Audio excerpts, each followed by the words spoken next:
evening and welcome to the main news. I am Tariro Manamike with Noble Maungwa at the Sign Language Desk. We're coming to you live from our Pocket Hill studios right here in the capital city, Harare. My name is Joyce Mabika. Later on, Arthur Evans will join us from our Montreux studios in Bulawayo. We start off with our leading stories tonight. Government to assist over 4,000 traders who were victims of the Mbare Musika inferno with loans.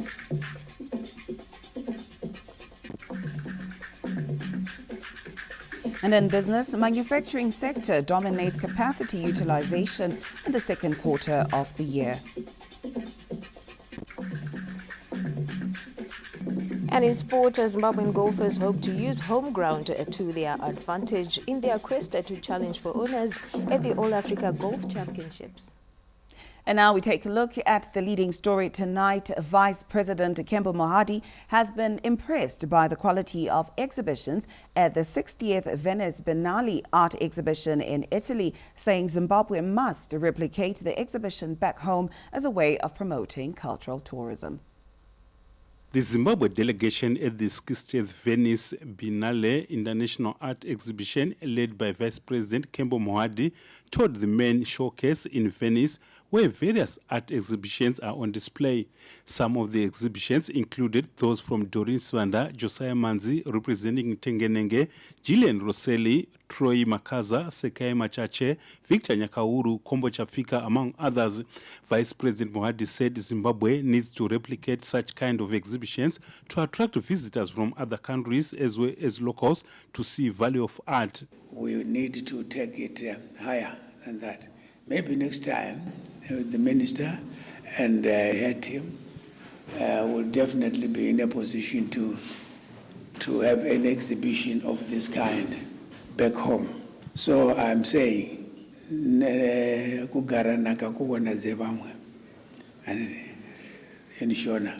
so we have come and we have seen what other people are doing, and we can replicate this one back home. So I'm very much impressed. Comrade Mohadi appreciated the art on exhibition, saying it has become a lucrative business which must be treated as such for the benefit of the country. Our people also need to see what they are doing so that they can get other people to emulate what is being done, and that they should take art as a business. It is a business. I know it is a passion. People do it because they've got passion, and they would always want to see their perceptions being put on paper or something of the kind. But it's a business. The world can actually, the country can actually benefit a lot from this. So what actually surprised me, some of the waste matter, the non-degradables have been put to use here. You know, you've got things like plastics, items made out of plastics, out of aluminium. Zimbabwe's pavilion receives attention from more than 500 people daily admiring the pieces of art on display, which depict the country's rich history, heritage, and culture. Bruce Chawanda, SBC News, Venice. And now in our leading story, over 4,000 victims of the devastating fire at Mbare Musika are set to receive assistance through loans and appropriate infrastructure from the government following its intervention. This emerged during this Tuesday's post-cabinet briefing in Harare. The Minister of Information, Publicity and Broadcasting Services, Dr. Jennifer Muswere, this Tuesday confirmed that government has come up with a roadmap to assist over 4,000 traders who are victims of this month's devastating fire that erased the Mbare market stores in Harare. The assistance is in the form of loans and availing of appropriate trading infrastructure. The government will intervene through a number of interventions, which includes the following: provision of immediate relief in form of livelihood support, such as cash transfers, the payment of school fees and psychosocial support, and child protection, the immediate resuscitation of businesses through loans, grants, and other packages to assist traders with restocking of goods, provision of alternative and conducive workspace. The Harare City Council has offered the open space opposite Carter House as an alternative, while reconstruction is taking place. Economic empowerment programs that support stakeholders in rebuilding their businesses and promoting economic stability.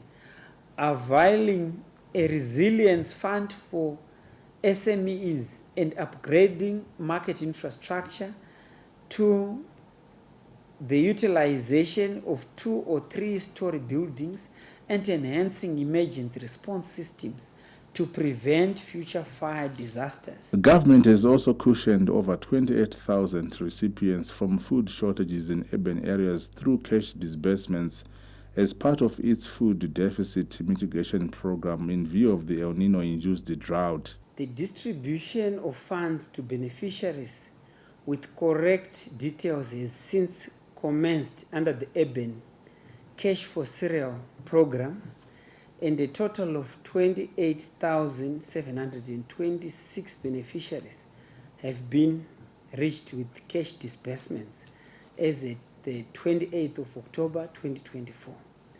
Under the school feeding program, a cumulative total of 17,250 metric tons of milli-meal or maize grain had been collected as at the 25th of October 2024. Public Service, Labour and Social Welfare Minister Honourable July Moyo also spelled out additional relief measures to assist those facing food shortages nationwide. Our target was 1.7 million people, and all the urban areas have been working very hard to register people. And once we registered them, and once we have registered them, then we have to put them on cash transfers through electronic channels, through their cell phones. And we have been giving them cell phone cards. A lot of them didn't have the cell phones so that we could send the food through them. And we have been given $13.1 million US dollars, which we are distributing right now. In order to improve the country's air connectivity as a prime business and tourism market, Cabinet adopted the Air Services Development Plan that seeks to develop new air routes. His Excellency has mandated the Minister of Transport and Infrastructural Development together with the Minister of Tourism to collaborate effectively as a call to action on this particular plan. And you also need to target the markets that were not being covered before. We are also looking at the European market, the Asian market, and I can actually cite a good example to UAE, where we also be targeting cargo, and also the reconnection of the European markets, and the what we're also navigating towards the London route, which you'll see coming on board shortly. In pursuit of the Second Republic's culture of servant leadership and efficiency in the public service, a citizen satisfaction survey and baseline survey initiated by President Emmerson Mnangagwa showed improved work culture and transformation. There was high and positive correlation between citizens and civil servants' perception of the service quality dimensions. Hence the conclusion that citizens and employees are generally satisfied with the quality of service offered by government. Government will continue to prioritize the conditions of service of its staff members to guarantee excellent service delivery. The 5 top-rated ministries, departments, and agencies were as follows: the Public Service Commission, the Ministry of Environment, Climate Change and Wildlife Management, the Ministry of Higher and Tertiary Education, Innovation, Science and Technology Development, the Ministry of Information Communication Technology, Postal and Courier Services, and the Ministry of Information, Publicity and Broadcasting Services. A cabinet also approved the Health Professions Bill, which seeks to enhance modern health service delivery. Owen Mandova, ZBC News, Harare. As ZANU-PF Secretary General Dr. Obet Mpofu is advising all Politburo members that there will be an extraordinary session of the Politburo this Wednesday. He says the meeting will be held at the ZANU-PF headquarters at 2 p.m. All members are advised to be seated by 1:45 p.m. Meanwhile, the government continues to push for value addition in the mining sector to ensure that the country gets maximum benefit from its minerals, with several strategies being put in place towards the initiative. More details in the upcoming report.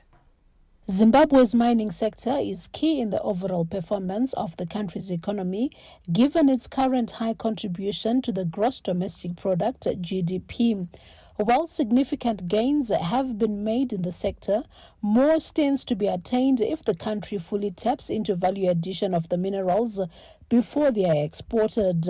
As revealed by Mines and Mining Development Minister Honorable Winston Chitando, government still has eyes on the ball and is increasing efforts to ensure value addition across the various minerals produced in the country.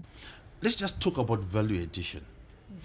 You find that over the last 5 years, there's been very significant progress towards value addition. And that progress has been planned for very carefully. I'll start with platinum. What the platinum producers did in response to this excellent call for value addition was to engage a consultant. The consultant visited the various platinum producers, looked at their production profile, their projections, and the platinum players came together with a consolidated value addition program, which involves, some of them constructing smelters, but which also involves the leading entity in the value addition program, Zimplus, to provide smelting capacities to be utilized by third parties. Then, over and above that, the construction of a base metal refinery is underway. It will be complete by end of next year. So we will now have. Where is this one being done? It's being done in Selu, by Zimplus, but they will provide.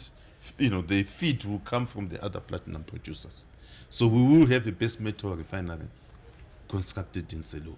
With huge deposits of lithium ore, Zimbabwe is also set to cash in on this mineral, which is key in battery manufacturing worldwide, with government pushing for the setting up of a lithium sulfate production plant. From a lithium perspective, at the moment we have production up to concentrate stage.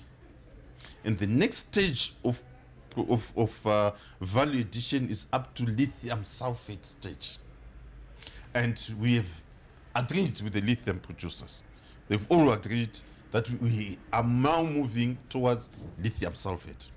And at this stage, we are working on a date, which will be the deadline for the lithium producers to set up a lithium sulfate. This government will then set a date very soon, beyond which no export of lithium concentrates will be allowed. Turning to the general performance of the mining sector, Minister Chitando said while the year has been riddled with various challenges, which include a drop in global prices of minerals, Zimbabwe has managed to increase its capacity. We have a very strong mining sector. Why do I say so?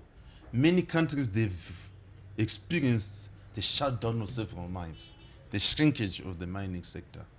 But in our particular case, we have continued to have investors pumping in money into expansion, new mines, and also expanding current production. So that's really very encouraging step in the sense that we have continued to increase capacity. We have not reduced capacity. In other countries, capacity is reduced, with shutdowns of significant producers. So yes, it has been a tough year, but a tough year, very successful. Government is optimistic 2025 will be a better year for the mining sector, with the country expected to score more gains in terms of value addition. Josephine Mugio, ZBC News, Harare. 15 First Ladies from Africa and Asia, including Dr. Auxilia Mnangagwa, converged in Dar es Salaam, Tanzania for the 11th edition of the Merck Foundation Africa-Asia Luminary this Tuesday. First Lady Dr. Auxilia Mnangagwa joined other 14 First Ladies from Africa and Asia who converged in Dar es Salaam for the 11th edition of an annual conference dubbed Merck Foundation Africa-Asia Luminary. The First Ladies are also Merck More Than a Mother ambassadors for their respective countries. The event was attended by First Ladies from countries like Zimbabwe, Burundi, Zanzibar, Cabo Verde, Central African Republic, DRC, Gabon, Gambia, Ghana, Kenya, Liberia, Malawi, Maldives, Mozambique, and Sao Tome and Principe. During the 11th edition of the conference, Merck Foundation was also celebrating two significant milestones, which are the 7th anniversary of Merck Foundation and 12 years of their impactful development programs that were started in 2012. The conference was officially opened by the President of Tanzania, Her Excellency Dr. Samia Suluhu Hassan. In her remarks, Dr. Suluhu Hassan said she was delighted to see First Ladies converging for a good cause. She applauded them for the initiatives they are implementing in partnership with Merck Foundation, which are transforming lives of people in their respective countries. Dr. Hassan also implored First Ladies to share with their husbands issues they would have discussed at such fora for the benefit of their respective countries. As a head of state, I often find myself in regional and international fora where I'm the only woman head of state or one of the handful of women presidents globally. In addition to my responsibilities and in line with our national interest, I make a note to use my voice and add key perspectives which may be missing and to put in place proposals that will advance the concerns of women. I wish to remind you, my sisters, First Ladies, you have an important role in realizing the aspirations of a brighter, healthier future for all our people, and in particular for the young girls and women in Africa. In addition to the great work that you have been doing, today mine is to urge you to continue to give wise, brilliant, and warm counsel in support of prioritizing interventions that will support and empower women and improve their welfare in your respective countries. First Lady Dr. Auxilia Mnangagwa, who has embarked on various life-changing programs in health, education and media in partnership with Merck Foundation, highlighted significant milestones achieved through collaborative efforts between Angel of Hope Foundation and Merck Foundation. My partnership journey commenced in 2019. Our joint programs have been beneficial in advancing the healthcare capacity in my country by providing specialty training for doctors and building the media capacity by providing mentorship for media partners to improve their critical role in effective community awareness. Through our long-term partnership and as the ambassador of Merck Foundation More Than a Mother, we have provided more than 122 scholarships of 1-year diploma and 2-year master degree to young Zimbabwean doctors in 44 critical and underserved specialties. 56 more scholarships have been provided for fertility, 1-year diploma and 2-year master degree of sexual and reproductive care. These scholarships add a substantial value to women's health, transforms the landscape of fertility, sexual and reproductive health care nationwide. Speaking of empowerment, I believe that education is key to empower women, change mindsets, and bringing a lasting change in any society. Other First Ladies also spoke on the programs they have implemented in their respective countries working with Merck Foundation. I believe that this program has great potential to revolutionize the public health sector and ensure access to quality and equitable health care for our people. Together, we have embarked on numerous initiatives that have significantly transformed lives in our country, Malawi, and beyond. Senator Dr. Rasha Kelej, CEO of MEC Foundation and chairperson of MEC Foundation Africa Asia Luminary, expressed joy over success stories recorded in different countries through partnerships between First Ladies and MEC Foundation. This is the day we are interacting and sharing knowledge and experience and information, discussing strategies and challenges and solutions. And your presence every year to see each other face to face is very important. Minister of Health and Childcare, Dr. Suleiman Kwidini, and First Lady, Dr. Mnangagwa's technical advisor, Dr. Bernard Madzima, weighed in highlighting the significance of such conferences. I'm happy that our First Lady, especially back home, she knows, she goes to the grassroots where mothers, women, children, girl child are there. Then when she comes to these forums, she comes with information which gives proper decision making.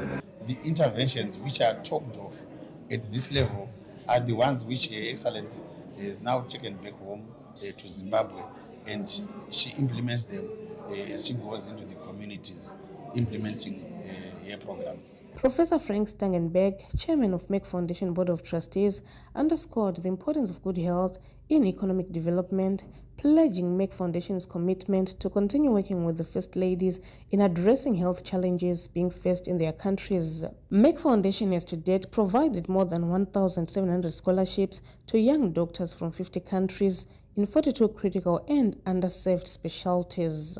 Colette Msanyera, ZBC News, Dar es Salaam. Back home, over 200,000 beneficiaries from Harare Metropolitan Province are set to receive agricultural inputs under the Pfumvudza Intwasa program. Meanwhile, Matabeleland North Province has set a target of 600,000 plots for cultivation under the same program. More from the next report.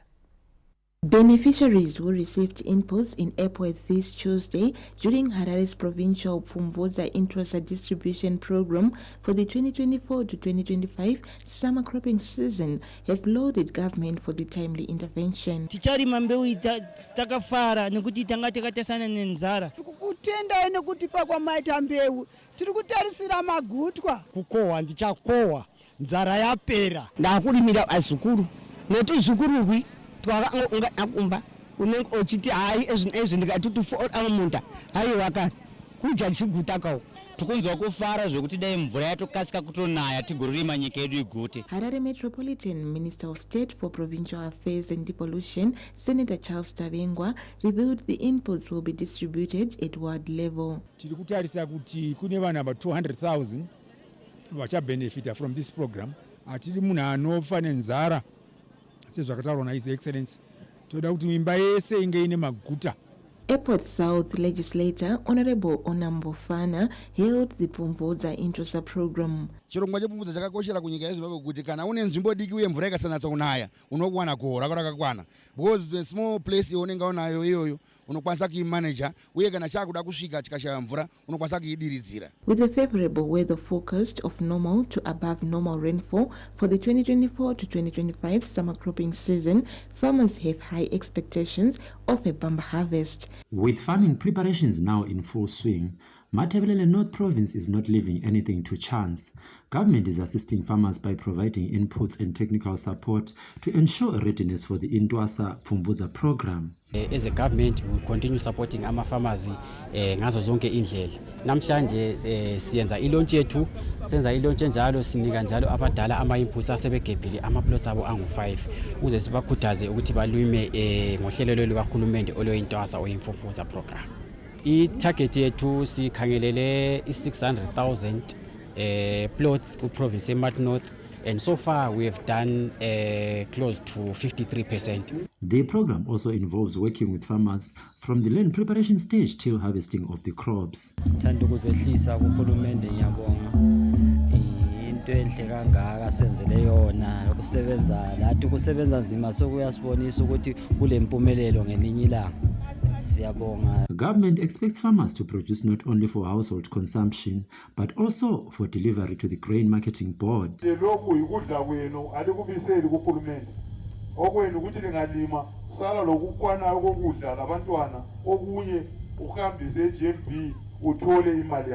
The Second Republic has ensured that farmers get all support in the form of inputs and technical knowledge.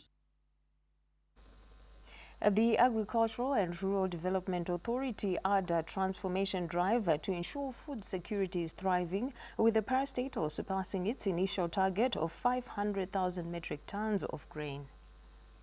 The Agricultural Rural Development Authority ADA's the transformation drive has moved a gear up, with the parastatal targeting to produce about 840,000 metric tons of grain this season. The mandate actually started very challenging because you find we had a target of contributing 500,000 metric tons towards the strategic grain reserve.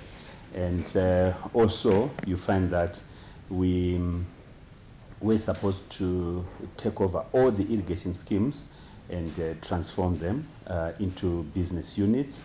And not only that, there was also the coming in of the residential village business units. You find we have a target of 840,000 metric tons, which we are supposed to contribute towards the strategic grain of the country.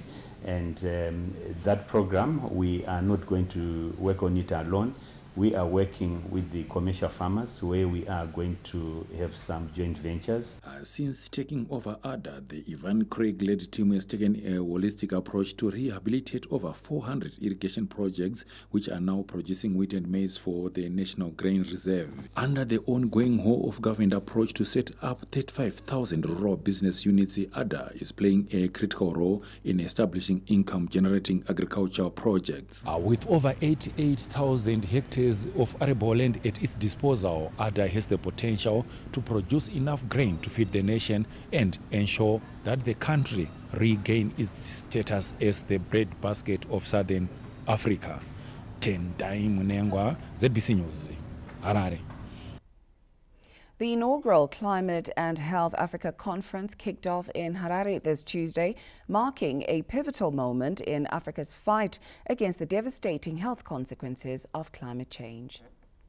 The inaugural International Climate and Health Africa Conference has brought together policymakers, scientists and healthcare professionals to address the pressing issue of climate change and its impact on human health. Chair of the conference, Dr. Fortunate Machingura, emphasized the importance of the gathering. This is the first of its kind, primarily because it brings together policymakers and legislators on the table to start engaging with the scientific evidence that's emanating from the various pieces of work that's happening across the region. But also there's a critical component on capacity building that we're investing in. You may well know that we have about 60 early career researchers that have been funded by Wellcome Trust to come and attend this conference from over 40 countries. And also the policymakers that are here representing about 36 governments have also been supported to come here. Director of the Healthier Populations Cluster at the WHO Regional Office for Africa, Dr. Adelaide Onyango, highlighted the severe health consequences of climate change. Climate change is driving a very large burden of diseases, many of them re-emerging in this region. But there are many other factors that are also being affected by climate change. For example, we are experiencing cyclones that are lasting for longer periods than usual. We are experiencing flooding. We are experiencing droughts. And both of those extreme events lead to outbreaks of diseases such as cholera, which are affecting very large proportions of the populations. We have heat waves, the increasing temperatures in our region. The conference seeks to bridge the gap between science and policy, fostering collaboration to develop effective strategies to mitigate the impact of climate change on health. According to statistics, in 2023 alone, extreme weather events resulted in the deaths of more than 15,000 people, while droughts impacted over 88 million individuals across 6 African countries. Abigail Tembo, ZBC News, Harare. Meanwhile, Masvingo residents say they expect the amended Medical Services Act to tackle key issues such as patient protection, prioritizing maternal health and ensuring vulnerable groups have easy access to healthcare services. The Parliamentary Portfolio Committee on Health and Childcare was in Masvingo this Monday for consultations on the Medical Services Amendment Bill. Issues around patient protection, maternal health, and improved access to healthcare services by vulnerable groups were topical. Muchipatara chega chega ndichisvikamo ngatigone kuverenga polisi inondipe kodzero dzangu kuti kana ndasvika pachipatara ndinotarisirwa kutora manguva yakadii ndisati ndarapwa, ndinofana kubatwa sei, ndichizviverengera ndoga, nokuti tinoona kuti zvizhinji zvinoitika pachipatara hatifari nazvo. Kuti chipatara ngachifambe chichiinda mudzimba matiri, ndosaka muchiona hurumende yedu ichiti manesi ngaende achinobaya vana mudzimba, ngaende achinodina, zvinotibetsera isu madzimai pano chokuti tinoita kiu kuti tadza kuitira vana baba vari mudzimba vakaremara, vana vanorwara nechi zvinenge zvichitibetsera isu. I think this bill should also highlight what can we do about incentive within the medical field. Ndakwanisa kuti mari yedu yetinonyoro kumakati ive yakaita ushoma kuti tikukwidza kuti toti tinowana mari yakati chitangira $10 $15 munonyoregwa kadhi roro, ndapedza kunyoregwa kadhi ndakuzochenda kunonyoregwa mushonga wandiri kunyoregwa handisi kumuwana sezvakare. Senator Angeline Tongogara, who was leading the committee, said the act is expected to ensure improved access to healthcare for all Zimbabweans. Usangano wanga uri pano wanga wakanangana nezve amendment medical bill HB6 of 24. Zvichireva kuti iko kare kwaive ne Medical Service Act. Mu act mune zvakawanda zvanga zvakasiyiwa. Saka bill iri riri kuamenda izvozvo zvichienda zvekuti zvifambirane nesection 76 yeconstitution inotaura yeye kuti munhu wese wemuZimbabwe ane kodzero yekuti iko ange achirapwa pese pese paari. The Medical Services Amendment Bill was gazetted to upgrade the Medical Services Act to ensuring comprehensive hospital services are provided in Zimbabwe and aligning it with the country's constitution. Mace Martina, ZBC News, Masvingo. For these and more stories, be sure to visit our website. That's www.zbcnews.co.zw. You can also visit our X handle at ZBC News Online. Like and follow our Facebook page. That's at ZBC News Online. And of course, subscribe and like our YouTube channel at ZBC News Online. Yeah, stories still to come ahead in the bulletin. In business, manufacturing sector dominates capacity utilization in the second quarter of the year. And in sport, Zimbabwean golfers hope to use home ground to their advantage in their quest to challenge for honours at the All Africa Golf Championships. We'll be back with these and more stories in detail. Stay with us.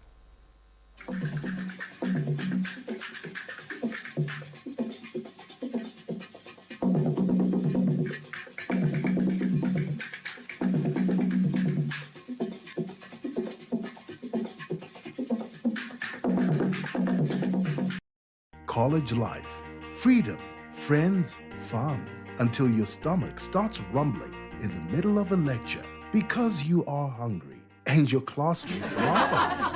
Meet Tinashe, a first-year student at college with an ever-grumbling stomach, unable to cook proper meals. He was always thinking of his mom's cooking. Every time he tries to cook, everything goes up in flames. His mom's words echoed in his head. Tinashe, learn to cook. You'll starve in college. Why don't you use EcoChat AI? A concerned friend advised him. So he whipped out his phone and visited www.ecochatai.co.zw on his smartphone and got easy-to-cook recipes and tips. In no time, he could cook a meal. Yes, sadza this time around. Thanks to EcoChat AI. Visit www.ecochatai.co.zw or dial *449# to get started. Ask questions and get answers in no time. EcoChat AI is a generative AI technology, a first in Africa. It responds in second with text-based answers like human responses. EcoChat AI features include multiple question and answer exchanges, content summarization, language translation, PDF queries, and more.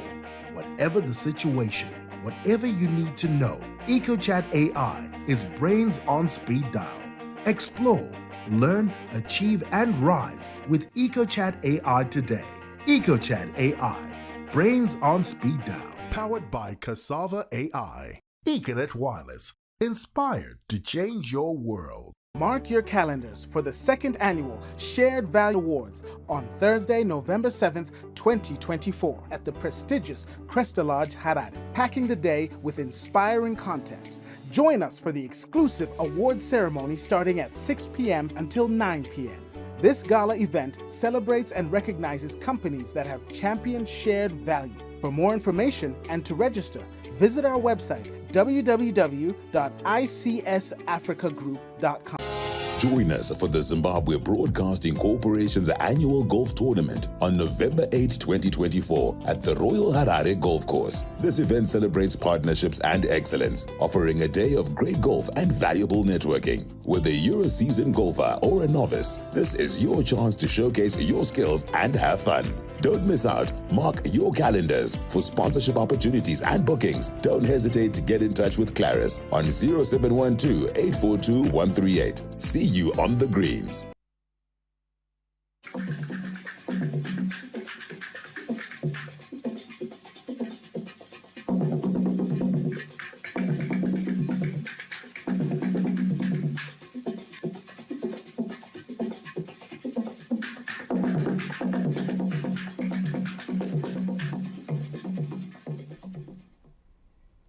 Welcome back and thank you for staying with us. Now to the courts, where the trial of Harare businessmen Mike Chimombe and Moses Mpofu is heating up, with the accused recommending 3 witnesses to be called in to testify. Chimombe and Mpofu's trial resumed at the High Court in Harare this Tuesday, with the accused raising some allegations against the 3 witnesses they wanted to call in to testify. The 3 witnesses are Zimbabwe Anti-Corruption Commission Chairperson Mr. Michael Reza, Harare businessman Wicknell Chivayo, and Mr. Henry Chapwanya. Leading evidence, the fraud accused Chimombe and Mpofu submitted that they were in China and they got to know their issue through an article in which the Zimbabwe Anti-Corruption Commission Chairperson Mr. Michael Reza was alleging that the corruption watchdog had overwhelming evidence against them. We have indicated to the court our intention to call in the evidence of Mr. Michael Reza, who is the ZAC chairperson, and Mr. Wicknell Chivayo, and also Mr. Henry Chapwanya. The duo also submitted that when they returned from China, they had the impression of being quizzed on the issue, but were surprised that charges were already laid against them pertaining to the presidential God's Pass-On scheme. The duo was arrested in June this year on allegations of defrauding government of more than $7 million United States through a fraudulent gold supply tender issued by the Ministry of Lands, Agriculture, Fisheries, Water and Road Development. Peter Chivima, ZBC News, Harare. From the courts, we cross over to our Montreux studios in Bulawayo, and it is Arthur Evans on the other side to give us more news from that end. It's a very good evening to you, Arthur, and it's over to you. Thank you so much, Joyce, and to the team at Pockets Hill. Our first stop is actually in Colombia. Now, Zimbabwe has rallied African countries at COP16 in Colombia to unite in defending biodiversity and conservation and adopt financing mechanisms that directly benefit local communities. Tragically losing a staggering 25% of its biodiversity annually. This alarming rate is driven by factors such as climate change, deforestation, pollution, and unsustainable practices. African ministers converged in a crucial debriefing session at the 16th conference of the parties to the Convention on Biological Diversity, COP16, in Cali, Colombia, to discuss Africa's position in the protection of the continent's rich biodiversity. Zimbabwe's Minister of Environment, Climate and Wildlife, Dr. Sitembiso Nyoni, highlighted the critical role of biodiversity in sustaining African livelihoods and ecosystems. As leaders of Africa, we have a responsibility to protect and defend Africa and its resources for the next generations to come. And the fact that Africa is losing 25% of its biodiversity annually is really frightening. It calls on all of us to do something about it. We really need to look into the cost of mining and extractive activities against the destruction of our biodiversity and the destruction of our environment.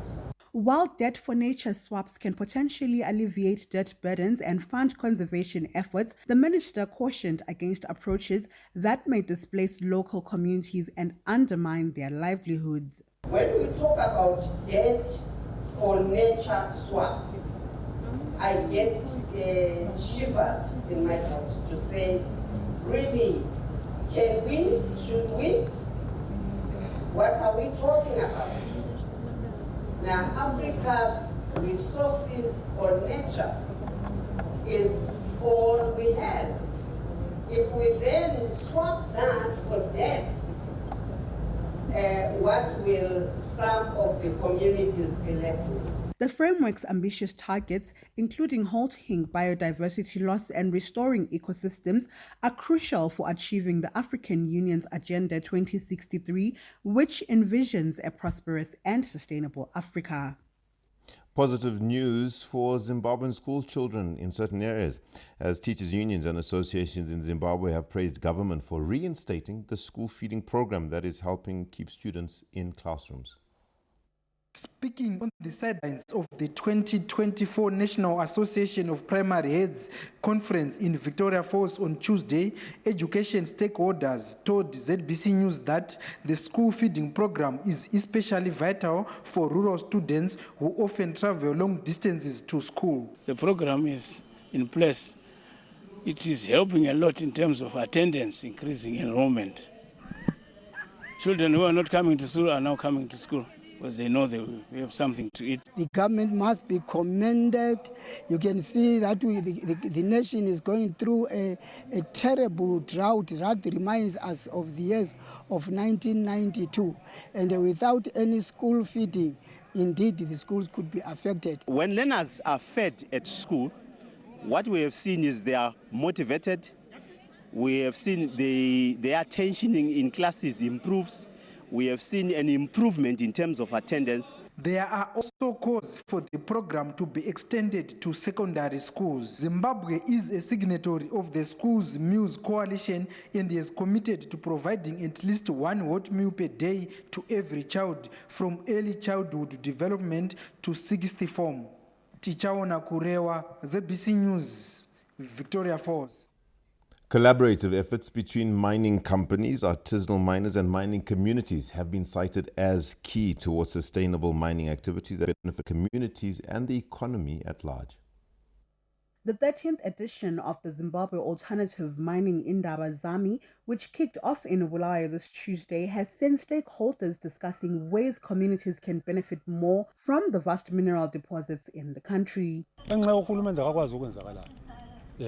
Ukuthi igolide liyangaphi litholakele ngeke lutho lokuthi kule claim ku village ku ward level ku village 7 elotendele ukuthi kuphume kwabanje kakwazi uhulumende. There are also other mining companies that are taking a lot from the community and giving back nothing to the community. They just come into your community, they start to mine, and at times people are displaced, and they don't even fix the roads that they are damaging with their trucks.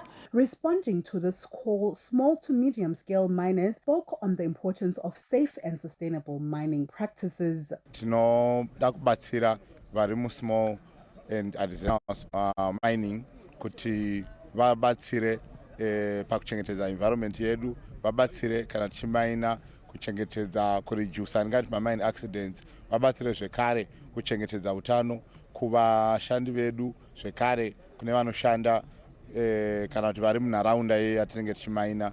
Government has been applauded for its various initiatives that have seen communities benefiting from mining activities, with the Zimbabwe Environmental Law Agency calling for more collaborative efforts between all stakeholders to improve transparency and accountability for the benefit of the communities. Government has already put in place a responsible mining audit, which is basically meant to ensure that they assess the impact of mining on local communities, on workers, on the environment. We understand that a lot of companies are also starting to put in place ESG measures. By ESG, I'm referring to environmental, social, and governance aspects. So that means companies are responding to the call by government to comply with national legislation, to comply with mining codes and standards. The annual week-long Zimbabwe Alternative Mining Indaba has brought stakeholders from around the country and is running under the theme Energy Transition Minerals, putting communities first for community development. Grace Sibanda, ZBC News, Bulawayo. The African Roads Funds Maintenance Association Southern Africa Focal Group Conference commenced in Victoria Falls this Monday with calls to synchronize road infrastructure development within the region. Through the 1996 SADC Protocol on Transport, Communication and Metrology, member states pledged to assist in developing an adequate road network that supports the socio-economic growth underway of the region. It is against this background that the road funders were this Monday reminded to combine efforts to improve infrastructure in the region. This call was made during the official opening of the African Roads Maintenance Funds Association Southern Africa Focal Group Conference in Victoria Falls, where 6 out of 8 member states are in attendance. The sheer volume of work required, combined with rapid urbanization and increased vehicle traffic, has placed immense pressure on road infrastructure. In some cases, the available funds are insufficient to cover both routine maintenance and large-scale road rehabilitation projects, leading to a backlog in critical works. In light of this, there is an urgent need for increased regional cooperation among our road funds. By coming together, we can leverage our resources, expertise, and experiences to address the unique challenges we face in our respective countries. Capacitation of road funds personnel was also identified as key. Training and upskilling technical staff, adopting new road maintenance technologies, and improving project management systems will go a long way in enhancing the efficiency of road maintenance. Among other objectives, the meeting is a platform and a network for experience and information sharing on best road maintenance practices in Africa. Tichaona Kurewa, ZBC News, Victoria Falls. Our attention still stays in Victoria Falls, where Zimbabwe is set to host the 7th Congress of the Conference of Constitutional Jurisdictions in Africa. And we are expecting over 150 international delegates at the Judicial Dialogue, which kicks off this Wednesday. As the gathering of judiciaries in Africa, the CJCA was conceptualized by the General Assembly of the African Union in 2010, with Algeria hosting the first conference in 2011.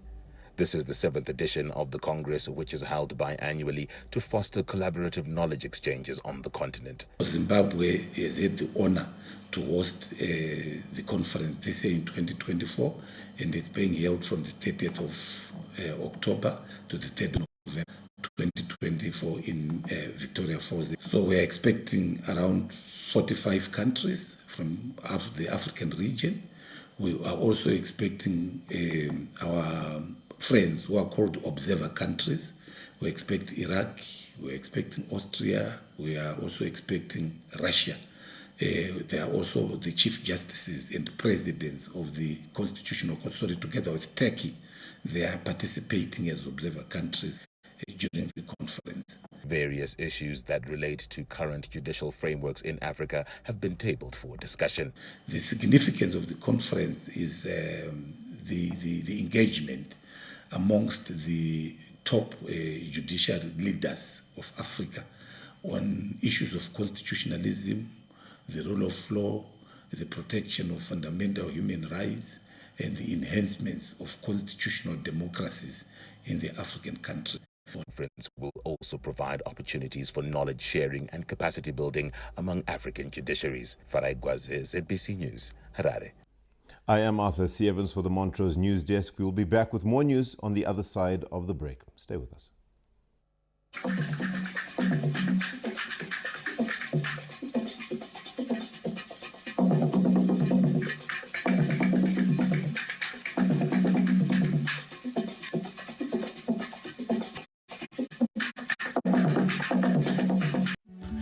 EcoCash gives you more. EcoCash points are our way of saying thank you for being a loyal customer. You earn points every time you use EcoCash to send money, make payments, buy airtime, or cash out. These points accumulate and can be redeemed for voice airtime, data, or SMS. You can start redeeming your points once you reach 100 points, and redemption is in multiples of hundreds. To redeem or check points balance, dial *151 *7 hash today. Terms and conditions apply. EcoCash gives you more. Join us for the Zimbabwe Broadcasting Corporation's annual golf tournament on November 8, 2024 at the Royal Harare Golf Course. This event celebrates partnerships and excellence, offering a day of great golf and valuable networking. Whether you're a seasoned golfer or a novice, this is your chance to showcase your skills and have fun. Don't miss out. Mark your calendars. For sponsorship opportunities and bookings, don't hesitate to get in touch with Claris on 0712-842-138. See you on the greens. Want to pay for your DSTV account or renew your DSTV subscription? Dial *151 hash to pay for your DSTV with your EcoCash USD wallet anywhere, anytime, and get connected instantly. No need to wait in a queue or ask anyone to pay for DSTV anymore. To subscribe for your DSTV package with your EcoCash USD wallet, simply dial *151 hash, select USD currency, select Make Payments, select Direct Payments, select Pay DSTV, select Renew Subscription, and you will be connected instantly. Live life the EcoCash way.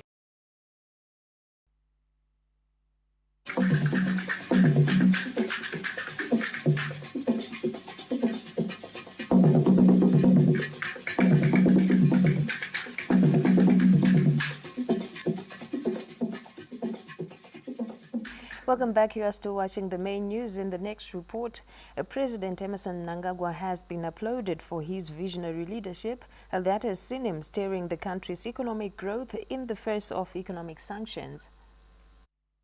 Early this month, President Emmerson Mnangagwa delivered the State of Nation address and officially opened the second session of the 10th Parliament at the new Parliament building in Mount Hampden. In his keynote address, the head of state pledged the government's commitment towards attainment of an upper middle income society by 2030, something that has been welcomed by legislators during this Tuesday's debate in the National Assembly. Takaona tine dambudziko rakakura kuzvikoro kumusha kwandinobva ikumenezi vana vaishaya kuti kuchikoro vanonoswera sei nokuti anenge abva kupasina chacho asi iko zvino chikafu chaakubikwawo munhu mwana wese chero vanoshaya vanoshayisisa nevanowana vanenge vakafanana nokuti vachawana chikafu pachikoro uchilo kubaba upresident ekhuluma ngezemfundo kuba abantwana bathole imfundo kungabi nomntwana osalela emuva kodwa ndiyangazelela ukuthi kule ndaba yezimo. Parliamentarians also applauded developmental strides by government despite the existence of illegal economic sanctions imposed on Zimbabwe by the West. We want to acknowledge His Excellency President Emmerson Mnangagwa's leadership, economic leadership in driving this country forward even under economic sanctions. Toda kutenda mukuru wedu wenyika nebasa rese rauri kuita apa tiri pamasanction but vari kuita kuti zvinhu zvifambe ende mabhoho ari kugadzirwa kumamusha kwedu ende tita kutanga kugadziriswa madhamu zvakare. The Second Republic has been making significant strides in transforming the country through implementation of flagship projects, including the construction of new parliament building in Mount Hamden, as well as the upgrading and expansion of Robert Gabriel Mugabe National Airport. Peter Chivima, ZBC News, Mount Hamden.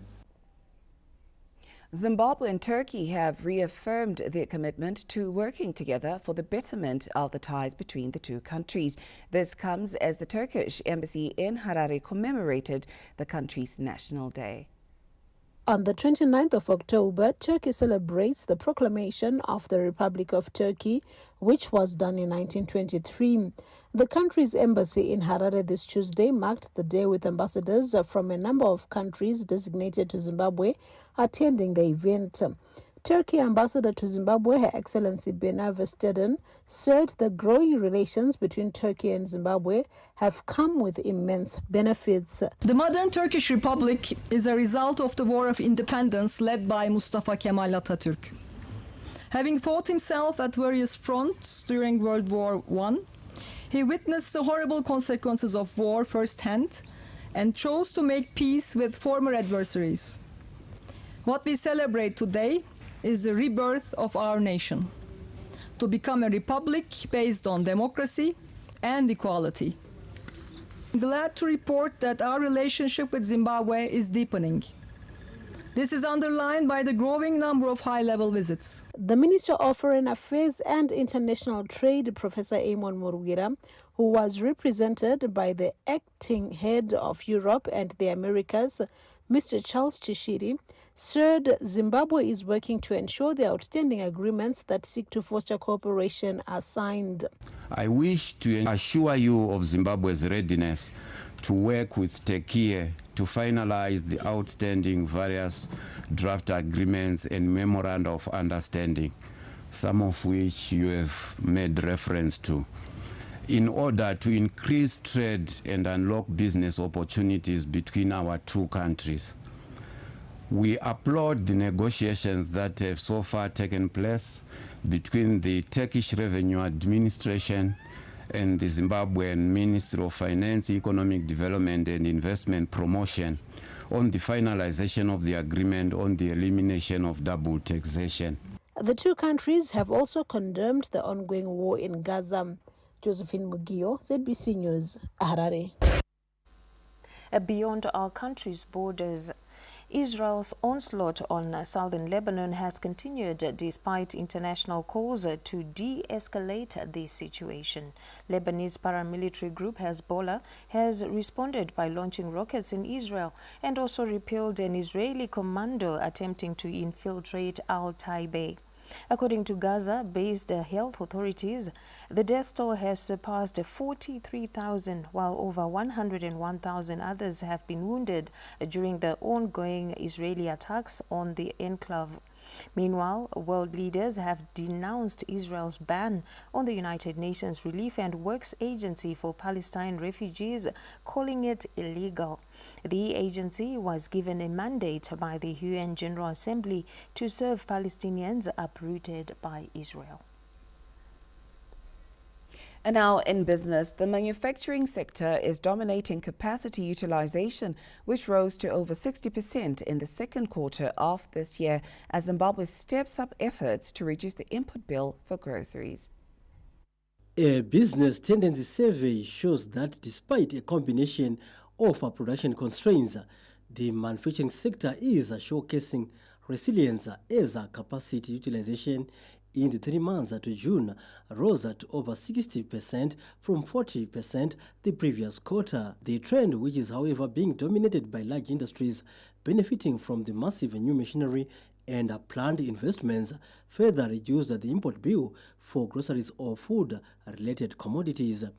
A business and tax consultant, Mr. Simba Amudi, says that the growth of the manufacturing industry will depend on tax incentives. There is need for incentives, and these incentives can come from the fiscal perspective, and we are talking about tax incentives and customs incentives.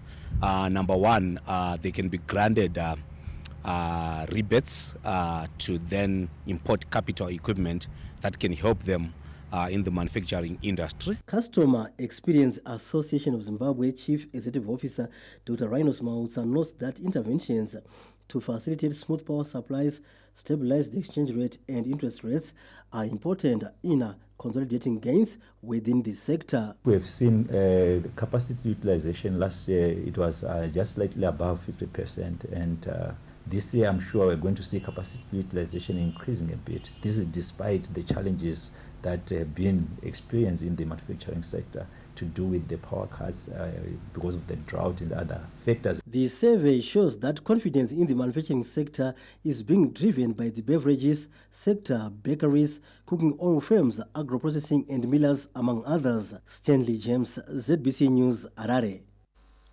We now shift our attention to the world of creatives. Zimbabwean artists have joined forces in solidarity with Palestine after staging a photo exhibition in Harare this Tuesday.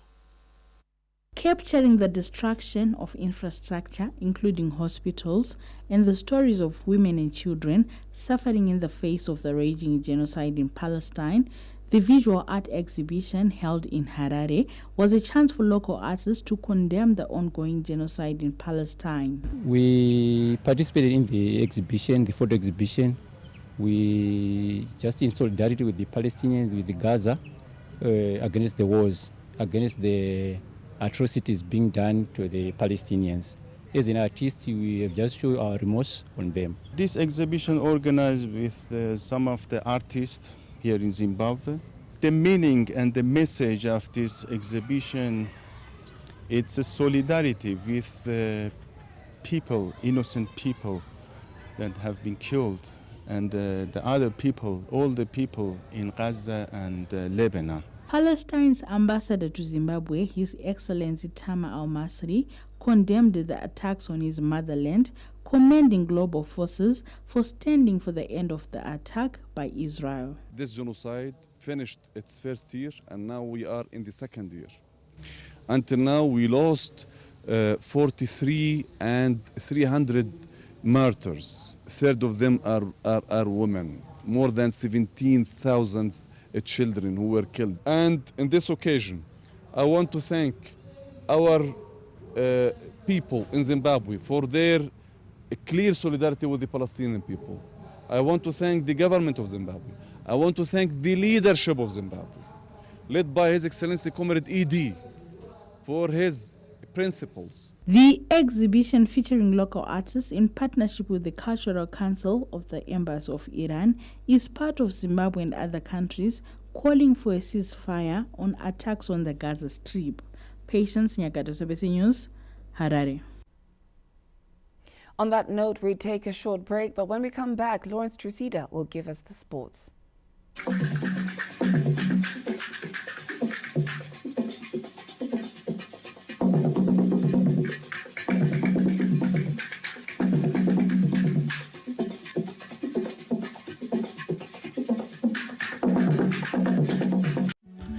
EcoCash gives you more.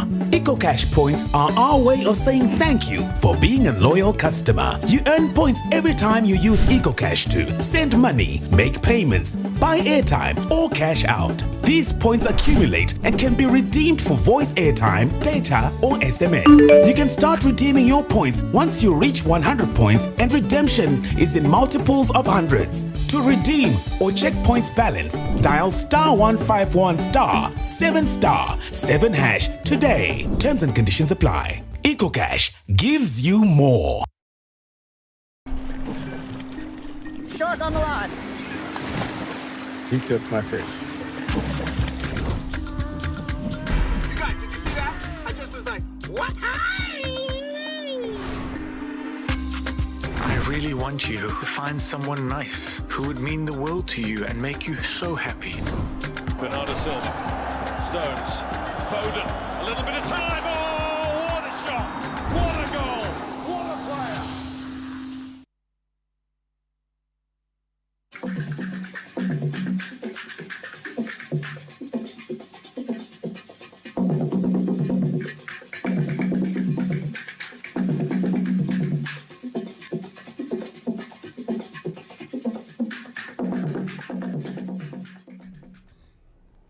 Good evening once again, and thank you so much for joining us on Sports News as we get to give you what has been happening through the day. My name is Lawrence Trusira. We'll start off with golf, where Zimbabwean amateur golfers are riding on home turf at the ongoing All Africa Golf Championship in Bulawayo.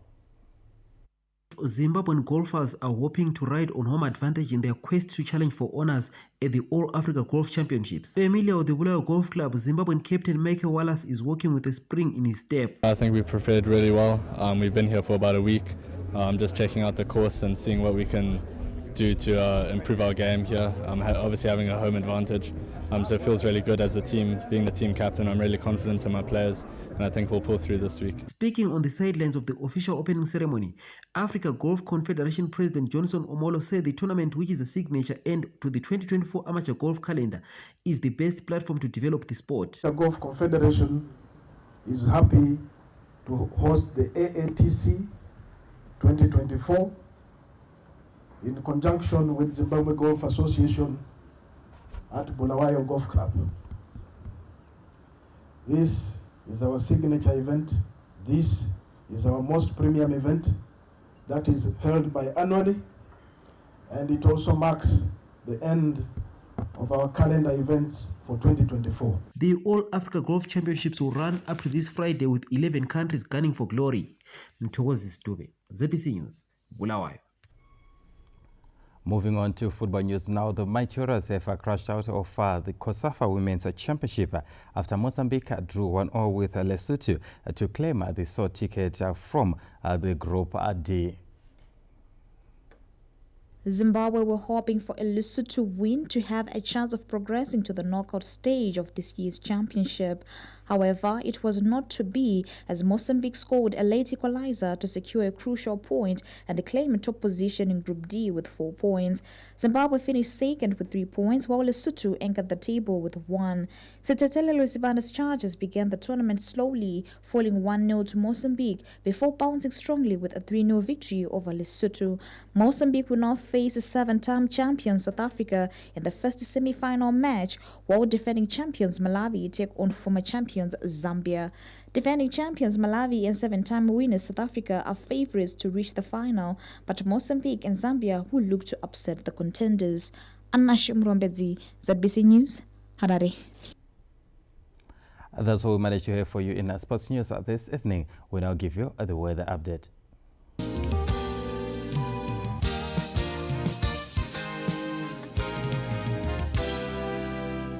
Pleasant evening, Zimbabwe. Welcome to the weather report and forecast. Yesterday we had scattered thunder showers and rain over much parts of Zimbabwe. Notable falls recorded were 17 millimeters over Gweru and Makoholi, and 16 millimeters fell in Bulawayo. Now today we had mostly cloudy conditions and mild over much parts of the country, except for all Matebeleland provinces, which were mostly sunny and hot. Meanwhile, moisture continues to spread further eastwards, and we're still expecting isolated thunder showers and rain over the northeastern parts of the country, which includes Manikal and Harare Metropolitan, northern parts of the Midlands, as well as all Mashonaland provinces. Now, as we move on our lows tonight, we're expecting cloudy conditions over the northern half of the country, with clear overnight conditions over all Matebeleland provinces, with our temperatures ranging between 17 and 25 degrees Celsius. That should be a mild category.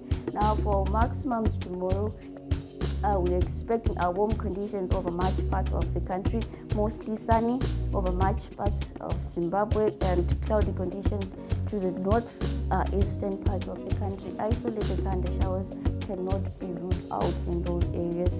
And meanwhile, we're expecting cooling air to penetrate the country, to infiltrate the country from Thursday. Bulawayo should be windy on Thursday, mild in the morning, coming home by the afternoon. Chinhoyi cloudy throughout the forecast period. Warm afternoons. Gwanda temperatures dropping on Thursday as cooling air is coming in. Gweru as well, we have dropping temperatures on Thursday. Harare should be partly cloudy with a 20% chance of rain on Thursday. Kadoma mostly sunny on Wednesday. Temperatures dropping as we get into Thursday. Kariba mostly cloudy with chances of isolated thunder showers here and there. Lupani mostly sunny, mild in the morning, becoming warm by the afternoon. Kwekwe, the meet gets mostly sunny as we get towards the end of the week. Masvingo, sunny tomorrow with cloudy conditions as cool moisture is coming in. Matopo's windy on Thursday due to cool moisture. Temperatures dropping. Nyanga, isolated thundershowers tomorrow are expected. Victoria Falls mostly sunny, mild in the morning, becoming warm by the afternoon. That's all on weather news today. Thank you for tuning in. Stay safe and remain indoors during thunderstorm. Good evening, Zimbabwe.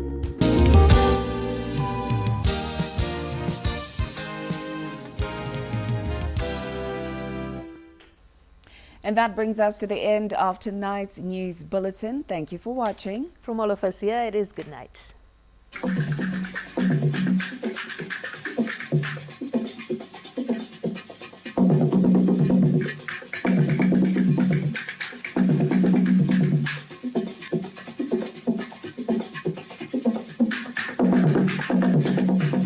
Zimbabwe yaramba, Zimbabwe yaramba, Zimbabwe yaramba, Zimbabwe yaramba. Police the police, guard the guard, chair the chair. The Zimbabwe Anti-Corruption Commission is on a drive to combat corruption in Zimbabwe. And here on ZBC, we bring you the program Combating Corruption time and again so that we do get to track what exactly are they doing, what are the efforts that they are putting on the ground to make sure that corruption is completely combated in Zimbabwe. And talk of that, today, the Zimbabwe Anti-Corruption Commission has visited the Zimbabwe Broadcasting Corporation for the media practitioners to sign the integrity pledges. Not only the media practitioners here at ZBC, but also Zimbabwe Mass Media Trust, talk of the Broadcasting Authority of Zimbabwe, ZIFTESA. It's also part and parcel of those who are going to sign these integrity pledges. And of course, to understand more, we are now joined by the chairperson of the Zimbabwe Anti-Corruption Commission, Mr. Michael Reza. Chairperson, what effect are you anticipating from this signing that we have just witnessed? The expectation of ZAC is that with the signing of these integrity pledges, there is going to be a paradigm shift. There is going to be a change. If yesterday we were not acting in terms of what is not considered proper in terms of anti-corruption, henceforth we are going to do the proper thing, and that fake news is not going to be, fake news is going to be a thing of the past, and so forth and so forth. That is the expectation that we have. But now that they've signed, you as